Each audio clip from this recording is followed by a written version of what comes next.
सुक्खू ने लोकसभा चुनाव का एजेंडा किया सेट।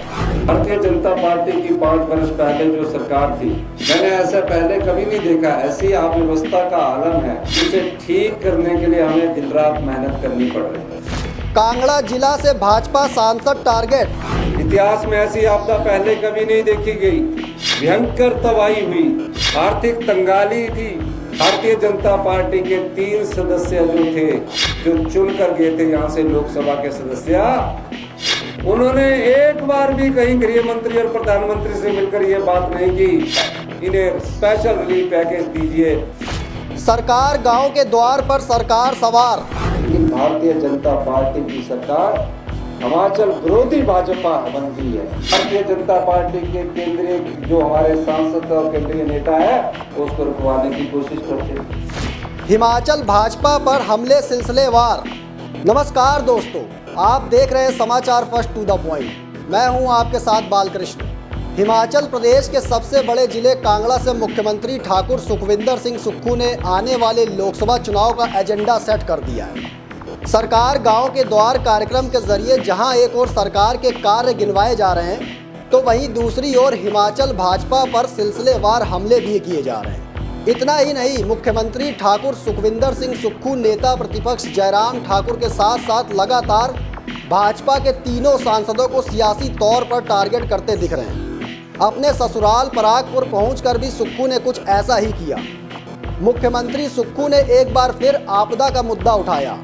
मुख्यमंत्री सुक्खू अपने हर कार्यक्रम में जहां एक ओर भाजपा हिमाचल विरोधी पार्टी साबित करने में जुटे हैं, तो वहीं दूसरी ओर भाजपा सांसदों से आर्थिक पैकेज न दिलवाने पर सवाल भी पूछ रहे हैं। सुक्खू ने भाजपा नेताओं पर आरोप लगाया कि चुनाव के वक्त ही भाजपा को लोगों की याद आती है।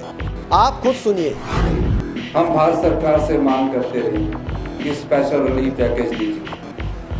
भारत सरकार के देश के प्रधानमंत्री जी से भी मिला, गृह मंत्री जी से भी मिला, और मैं कह सकता हूं कि मैंने कौन सा ऐसा केंद्र सरकार से अनुरोध किया,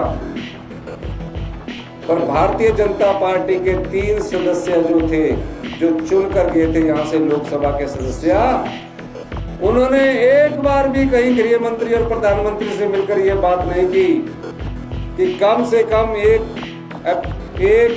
प्रार्थना पत्र उनको देते कि इतिहास की सबसे बड़ी आपदा का सामना ये सरकार कर रही है, इन्हें स्पेशल रिलीफ पैकेज दीजिए, जैसे उत्तराखंड में दिया, गुजरात के भुज में दिया। एक बार भी तीनों संसद सदस्य नहीं मिले। दुख इस बात का होता है कि हम सत्ता में हैं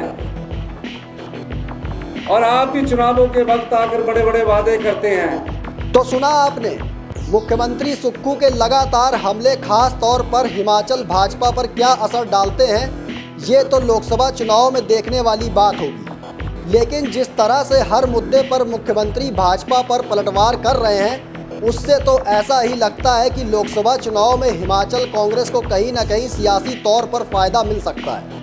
क्योंकि जिस प्रकार से कांग्रेस के पास फिलहाल लोकसभा चुनाव के लिए कोई मजबूत दावेदार नहीं है, वैसे ही हमीरपुर को छोड़कर भाजपा के पास भी कोई मजबूत दावेदार नहीं दिख रहा।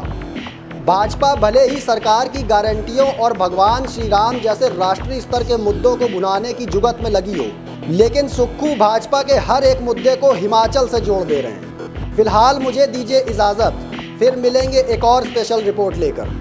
लेकिन कमेंट बॉक्स में आप अपनी राय देना ना भूलिएगा कि मुख्यमंत्री सुक्खू के भाजपा सांसदों पर लगाए गए आरोपों में आखिर कितना दम है।